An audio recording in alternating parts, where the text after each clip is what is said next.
As Jaime mentioned a moment ago in the opening prayer, we are joined by a special guest this morning. He's going to say a little bit to us in his particular portion of the sermon, and I'm grateful to have Grayson Taylor joining us from Renew Campus Ministry in Russellville, Arkansas. He serves there at the campus of Arkansas Tech University and did an amazing job during Bible class at helping us to understand this tremendous need that we have to reach college students in our own backyard, and we're going to talk more about that a little bit later in the service. As I get started, I want to go ahead and just say thank you to everyone who has reached out to me this past week. I have felt so tremendously loved and supported by this church. When you all got the news about the passing of my friend Max Auble, the preacher boy, as we call him.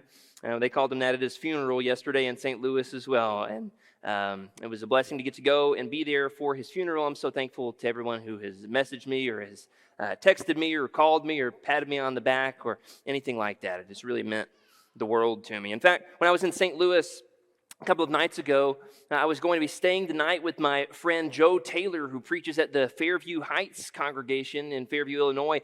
I was staying with Joe, and well, it had gotten pretty late in the evening. We had all settled in for bed. I was getting ready to go to bed, and I realized I had left something in the car. Here I am, 6 hours from home.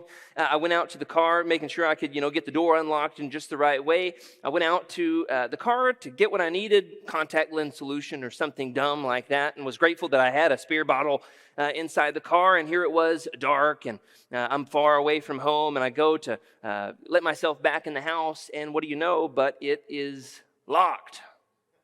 What do you do when you're locked out of a friend's house when you're away from home? Well, you knock. Except for I kind of felt awkward about that because, well, I didn't want to wake him up. We'd already gone to bed. It was pretty late. And I don't know about you, but I don't sleep well when I'm away from home. And I'm knocking on the door, and I'm just kind of hoping maybe the door is close enough to one of their bedrooms. And so I left my phone in the bedroom. I couldn't call them. And so I'm yelling through, the outside wall, "Help, I'm locked out."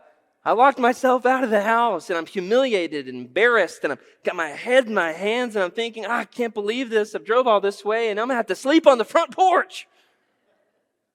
And then finally, Joe's wife, Terry, came to the door in her pajamas, and she said, "It was unlocked. All you had to do was wiggle the doorknob a little bit better than you did." And sure enough, I took a look at it and put my shoulder into the door, and it came open. I never did lock myself out. I just managed to convince myself that I had. Brothers and sisters, sometimes ministry feels like banging on a door, doesn't it? Sometimes serving the Lord feels like we're just knocking and screaming and shouting in hopes that somebody will let us into their lives or that we can make an impact. And sometimes it just feels desperate. And we knock and knock and knock, and we scream and shout, and we hope and pray, and sometimes it feels like we're just stranded, powerless. And yet other times, God has already opened doors, and we don't even realize it. This morning, we're going to be talking about the good news of the doors that God has already opened for the gospel in this particular time and place. One of those being campus ministry that Grayson will talk to us a little bit more about here in a few minutes. But first, let's go to the book of Acts. Acts chapter 1, this passage which Cale just opened to us a moment ago. We're going to look at a little bit more of the context surrounding this. You see, in the book of Acts, we find the book beginning with Jesus giving us the blueprint for what's going to happen throughout the rest of the book.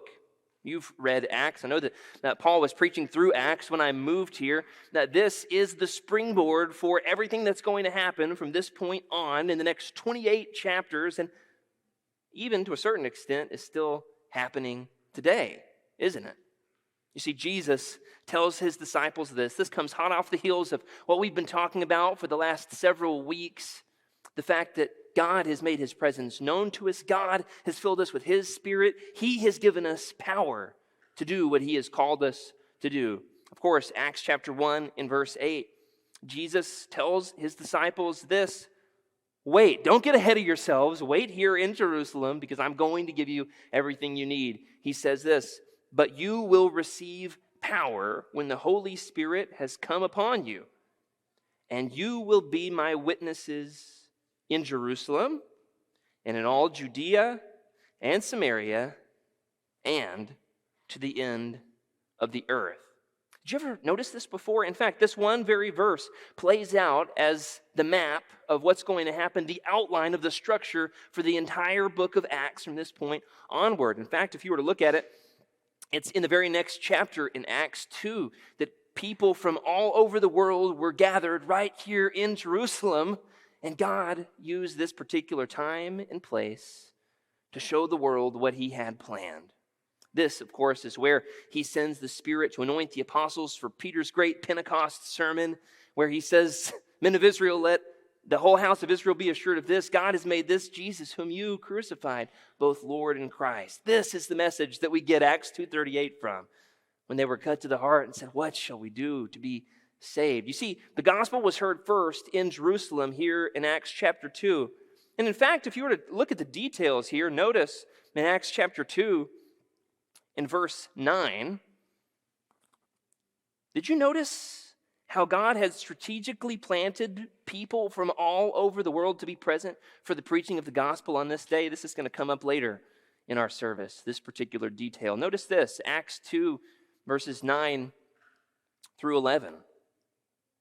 Parthians and Medes and Elamites, residents of Mesopotamia, Judea and Cappadocia, Pontus and Asia, Phrygia and Pamphylia, Egypt and Rome, both Jews and proselytes, Cretans and Arabians. We hear them telling in our own tongues the mighty works of God. Cretans and Arabians even, okay?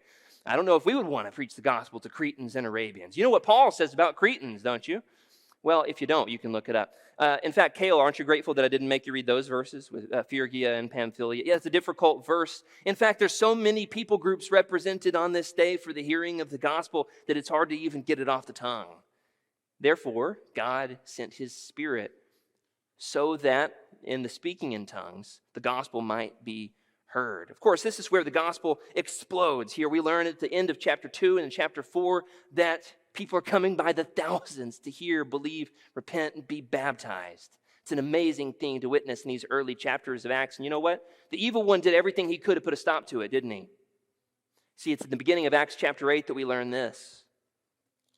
First 3 verses of Acts 8 tell us this: Saul approved of Stephen's persecution, and there arose on that day a great persecution against the church in Jerusalem, and they were all scattered throughout the regions of Judea and Samaria, except the apostles. Devout men buried Stephen and made a great lamentation over him, but Saul was ravaging the church. Entering house after house, he dragged off men and women and committed them to prison. And it's in the very next verse that the gospel goes to Samaria. See, it reminds me a lot of Genesis chapter 50, doesn't it? What man meant for evil, God meant for good. You see, God used this persecution as an opportunity to spread the gospel to the whole known world. You see, those Christians who had come to experience this utopia of Christian community that we read about at the end of Acts 2 and Acts 4, they then went out to their hometowns. They went home with the good news of what God had done there through Jesus Christ and raising him from the dead and filling them with his Holy Spirit. Then Philip, the great evangelist, then goes to Samaria in the very next passage, from Jerusalem to Judea to Samaria. And we all know the reputation that Samaria had. And perhaps we're all too well acquainted with the story of the Good Samaritan. Let me tell you, he's called the Good Samaritan because the reputation was most of them weren't, right? Of course, this is not a place that Jews wanted to go and do mission work to, for lack of a better word. And yet, Philip saw that the gospel needed to be preached there. In Acts 13, Paul and Barnabas began their first missionary journey, going then outside of Palestine, outside of Judea and Samaria, and they took the gospel west. Of course, then it's in the very last chapter of Acts, in Acts 28, that we find that even through a shipwreck and house arrest, not even that could keep Paul from taking the gospel all the way to Rome. You see, this is the roadmap of what happens with the gospel in the book of Acts. But brothers and sisters, this journey hasn't ended.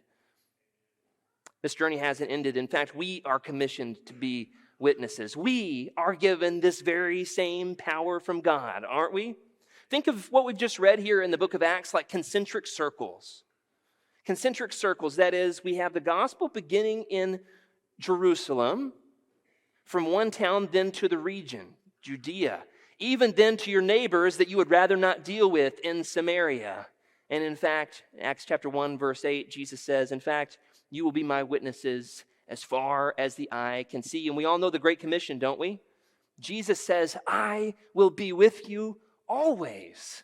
He says to the very end of the age. If we were to put these two things together, what we have is a Lord who has promised to be with us to the end of time, to the ends of the earth. What a great God we serve. You see, we're given power from God to be witnesses. Well, what does that mean? What does that look like? What if we were to think about these concentric circles and we were to take it away from the Middle East and we were to put it right on top of a map of Arkansas? What if we thought of Jerusalem then, according to these concentric circles that Jesus commissioned these early disciples with? What if we thought about them with Rogers then being that hub, that Jerusalem, if you will, of where God is calling us as a church, you in your particular ministry?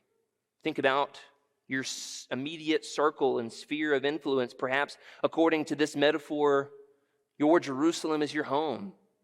Brothers and sisters, the most important ministry you will ever be given by God are the very people who live under your roof. Parents, all the more reason for us to take seriously the sacred calling of Christian parenting. This has always been God's design, that the word would be heard in the home first.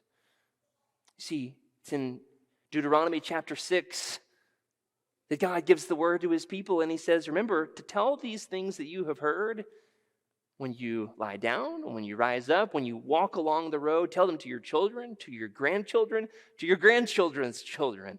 Let these things be ever on your tongue. In fact, Moses says, do whatever you have to do to bind them to your foreheads, for crying out loud, or paint them on the door frames of your houses, whatever it takes for the word to be in your home.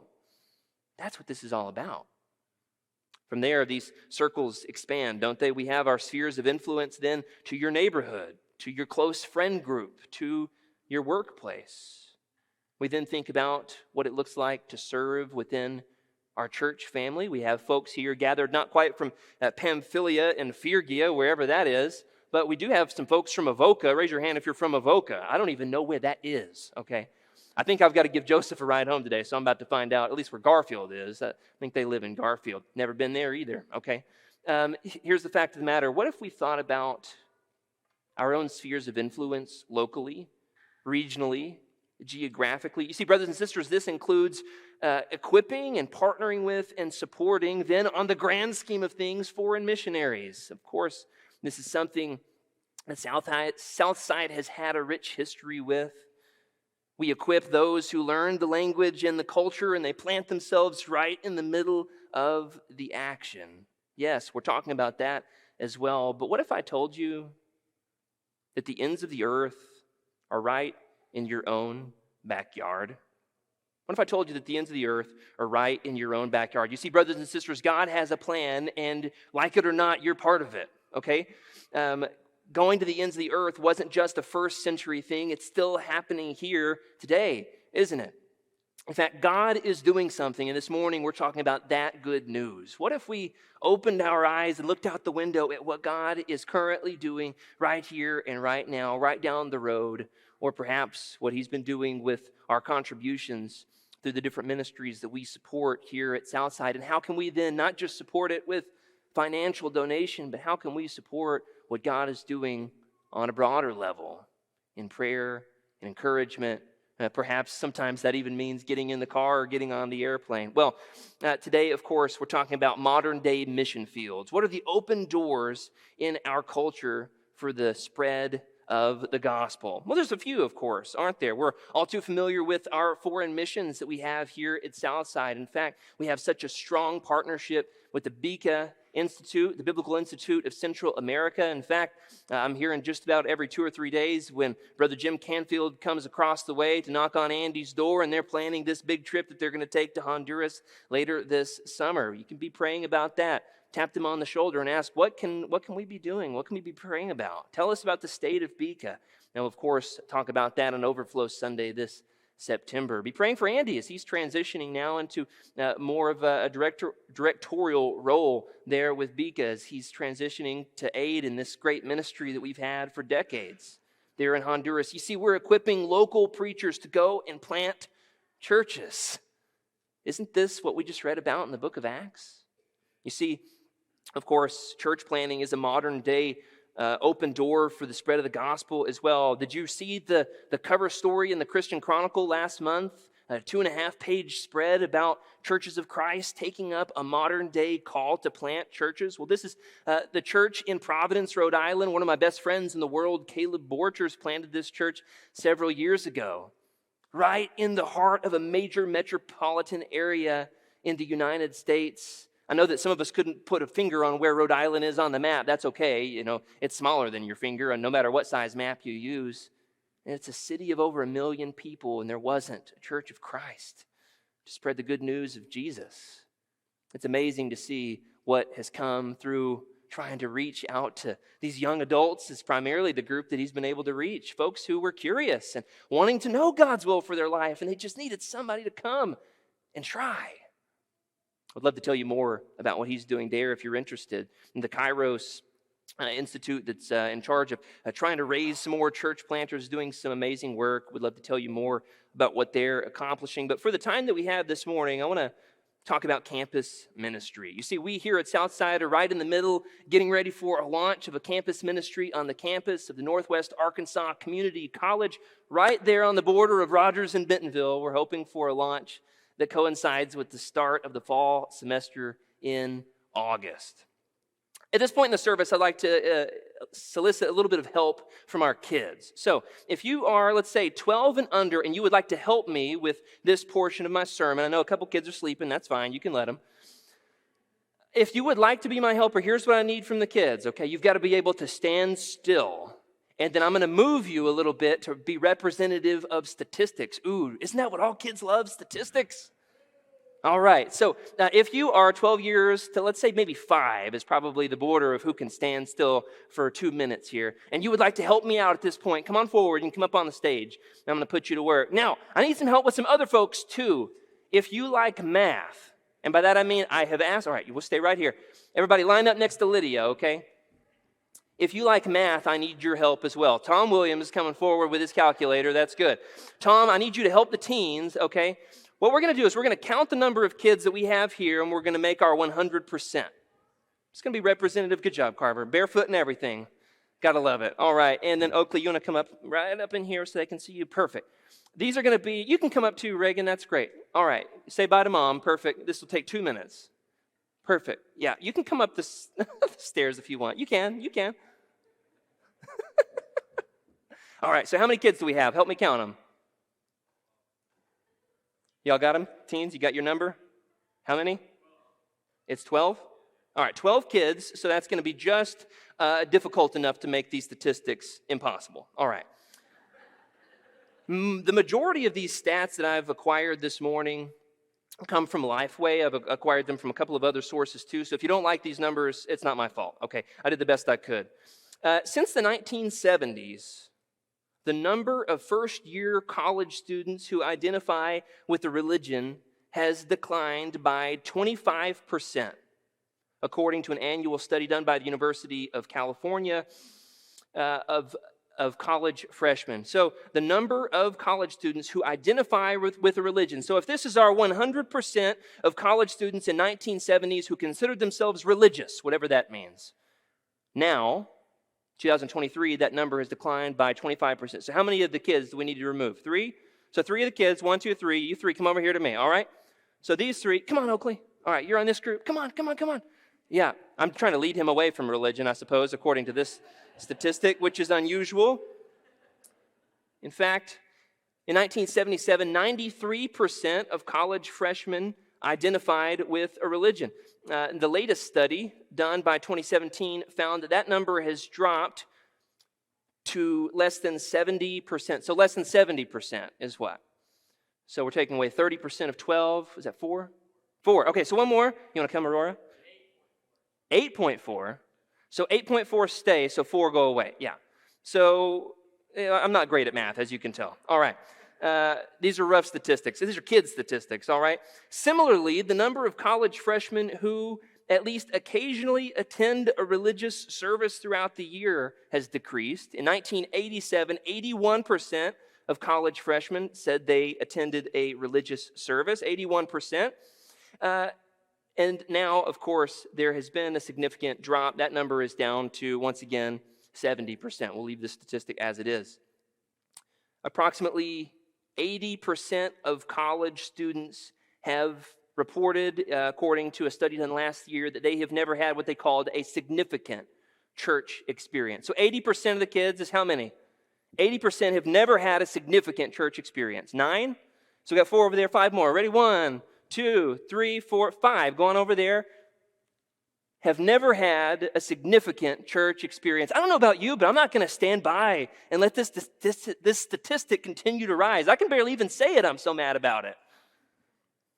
Have never had a significant church experience. Here's the kicker. 90% of students who have grown up in the church may never return after graduation. How much is 90% of 12? 10.8. So we're going to leave 1. So you two both go over there, rounding up. 1, then, who goes off to college. You ready to go off to college? 1 who goes off to college would come back to church. Y'all can go ahead and sit down. That's a sobering statistic to end on. I've got some good news. Everybody give a hand to our kids. Thank you for helping out. All right, back to your seats, back to your seats. Carefully. Ready? There we go. I didn't quite trust him to jump. Now that we've scared you with some doom and gloom statistics, let me share some good news. How about that? One of mine and Grayson's mentors, Chris Buxton, who did campus ministry at Arkansas Tech and Arkansas State as well, says this: very few students enter college with a fully formed worldview, and very few leave college without one. So I think that for many people, the college years are when you make all of those huge decisions that set the trajectory for the rest of your life. Hasn't that been true in your experience? They leave college with a fully formed worldview. What about the church? Where do we fit into all this? Well, it's all too familiar of a story to us to see our kids go through the youth group. They put their handprints on the walls and they go off to college, and we kind of just cross our fingers that they'll hope. We hope that they'll come back or they'll end up in the church, and some do, and sadly, some don't. So what are we going to do? And what is God doing? What is God doing? Well, there is something amazing that God has been doing in our very own backyard. These are the campus ministries affiliated with Churches of Christ in Arkansas that I am aware of, and Grayson may know of some others. This is amazing, and I want to share this good news with you this morning, to be praying about each one of these campus ministries. If your alma mater has one, send the campus minister a note that you're praying for him. If you know of students who are going off to some of these colleges, encourage them to get involved. Love to help make an introduction. We're going to talk about a couple more of those, and as well talk about the one that we're trying to start here as well in our own backyard. Razorbacks for Christ is most local. Razorbacks for Christ is at the University of Arkansas, led by Steve Comer, sponsored primarily by the Mount Comfort Church of Christ. This has been there for decades on the hill. I'll tell you what, it is an amazing ministry that Steve is doing. He has got this huge crew of students who come every week, who come to study God's Word and have Christian community and fellowship, and we have leaned on him heavily as we're developing our own to start here at NWAC. Be praying about Razorbacks for Christ in Fayetteville. We also have Weevils for Christ in Monticello, down in the other corner of the state. Boll Weevils for Christ. I got to be a help in helping relaunch that about 10 years ago, back when I was preaching down in that part of the state. It was really beautiful to see, even in Monticello, even in Monticello, God can do good things on college campuses. At UCA in Conway, there's a campus ministry. There's Riders for Christ at SAU in Magnolia. There's Wolf Life, Arkansas State in Jonesboro. Grayson did an apprenticeship there. There's campus ministries in Searcy at Harding University. Of course, it looks a little bit different at a Christian college. Nevertheless, there's a lot of students who are longing for community, who are looking for fellowship, who have doubts and fears and questions and need somebody to come alongside them in their faith journey. My friend Philip Baird is a campus minister there in Searcy. Grayson used to serve at Crowley's Ridge College as a campus minister there near Paragould. And we also have a special message this morning from just a little way down I-49, Cade. Cade is the campus minister at Lions for Christ at UAFS. And he wants to say a couple words to us this morning. What's up, everybody? My name is Cade Richards, and I am the campus minister of the Lions for Christ. So we're a campus ministry that reaches out to the University of Arkansas, Fort Smith. So right now I'm hanging out in the campus house, which is located just across the street from the university. And so I have been here for about 7 years, which is really weird to think about, but our ministry has been in existence for 20 years. So it started in 2002, and Jared asked me how many people that we've reached and impacted over the years, and I'm very tempted to give you the preacher's count and say billions and billions of people, but I don't really know, to be honest with you. But it's really cool to think about us being around that long, and if we've impacted maybe just 10 people a year, which I think is super conservative, that's 200 people walking around right now that have their life was influenced about the way they think about God, about the way they follow Jesus in their college years, and hopefully for the rest of their lives. So if you're kind of wondering about what we do and who we are, so yes, we are a ministry for people who are already Christian and want to continue to live out their faith, but also we have a huge emphasis on reaching new people. It's such an awesome mission field on the college campus. And so we try to reach new people, and to be quite frank, we have a lot of fun doing that. You know, in the beginning of the year is a big rush, and so we'll do things like slip and slides, open mic nights, and then we'll even get into biblical studies. Obviously, this year we're studying Ecclesiastes, the meaning of life. So we just have a ton of fun doing that. And so we would love for you to come check out our ministry if you are coming to UAFS.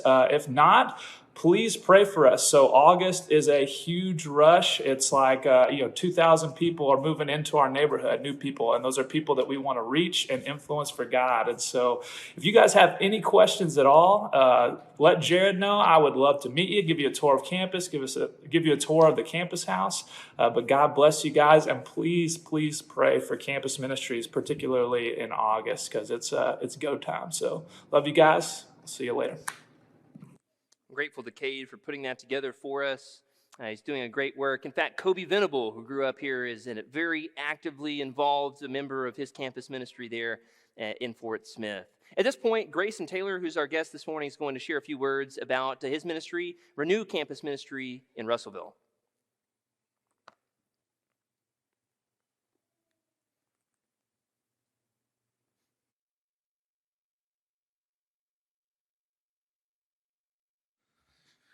I promise we're not just a ministry of dudes. That's just a picture. Yeah, I wondered what I was going to say to you guys, because obviously I would love to promote Renew, our campus ministry that's been around since 1980. But I actually want to lead you into something. Cade mentioned this book of Ecclesiastes. And this, what I'm about to read to you, is in the campus ministry world, a very foundational why for what we do. This is Ecclesiastes 12, verse 1 through 2. This is in the ESV. It says, "Remember also your Creator in the days of your youth, before the evil days come and the years draw near, of which you will say, I have no pleasure in them. Before the sun and the light and the moon and the stars are darkened and the clouds return after the rain." Or in the NLT it says this, "Don't let the excitement of youth cause you to forget your Creator. Honor him in your youth before you grow old and say, life is not pleasant anymore. Remember him before the light of the sun, the moon, and the stars is dim in your old eyes, and the rain clouds continually darken your sky." Remember your Creator. Remember your Creator. One commentary rewrites this, or paraphrases this by saying this: remember your Creator during your youth, when all of the possibilities lie open before you, and you can offer all of your strength and tact for his service. The time to remember is not when you become senile and paralyzed. Then it will be too late for your salvation, but it is too late for you to serve as the presence of God in the midst of the world and the creation. You must take sides earlier when you can actually make choices, when you have many paths opening at your feet before the weight of necessity overwhelms you. I work with college students every day, and as we've kind of seen this morning, we talked about in class, this is just my personal calling. This is what I urge this church to do, is to invest in college students. There's potentially no other potent age in a person's life from 18 to 25. You make such life-changing decisions. And what we all hear nowadays is what our generation coming up hears, which is not to remember your Creator, but remember yourself first. Put yourself first. Live out your own truth. Right? It reminds me of the writer from Judges in chapter 21 and 25 when it says, "In those days Israel had no king, and all the people did whatever seemed right in their eyes." And this is what college students are seeing every day. There's no truth. I do what I want to do. I follow my own heart. And I think our college students are told that by the end of their college career, they need to view the world through the lens of themselves, not through the lens of their Creator. It doesn't matter what your Creator says. It matters what you think. It matters what you do. And I have this quote on here as well. Jared just read this. My mentor, Chris Buxton, said this: "Very few people enter the college years with a fully formed worldview, and very few leave without one." So much happens in this time. And I don't have to tell you that, but you figure out who you marry, you figure out how to be an adult, you figure out how to maybe pay bills, you figure out time management, you figure out if your faith is legitimate or it isn't.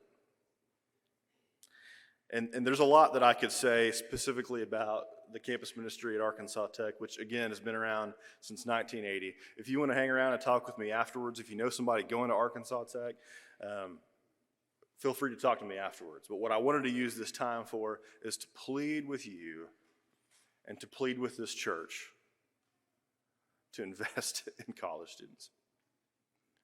We talked about this in class just a moment ago, but I work with them every day. And this generation, in many ways, is difficult to reach, just like we were. And this is my full conviction, that if we are able to reach this generation, there will be no stronger disciples ever. I believe that. I see it. I see it in the eyes. I see it in the life change of college students that I work with a few miles away at Russellville, Arkansas.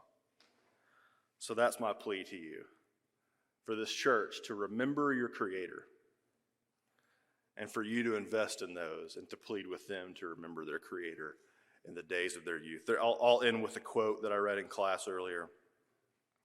This is a quote from a professor, a guy named Habib Malik, professor of history and cultural studies. He says this: "The university is a clear-cut fulcrum with which to move the world.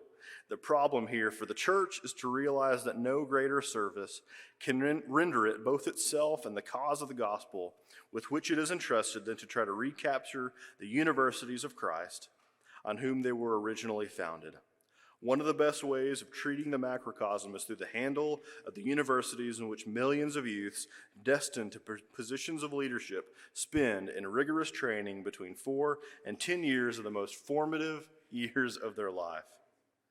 More potently than by any other means," this is important, "you change the university, you change the world." It's like the Great Commission in reverse. At a university campus or a Christian campus, wherever, the whole world comes to you. It's a petri dish of change. So my plea for you is not only find ways for us to partner, if there's anything that we can do at the campus of Arkansas Tech to help you, to serve you guys, we want to do that. It's one of the things I'm doing this summer, just to let people know about the ministry we have going on here. But more importantly, you have a campus a few miles away.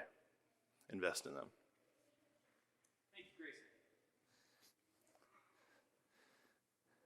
It's really amazing to see the good work he's been doing there. My parents went through that campus ministry, and I'm not sure I would be here if it wasn't for that campus ministry, because they met through that campus ministry. I don't know if I would be a Christian. I don't know if I would exist. Well, we do have the campus over at Northwest Arkansas Community College. As we get closer to the fall semester, I'll tell you more about what we're trying to do there.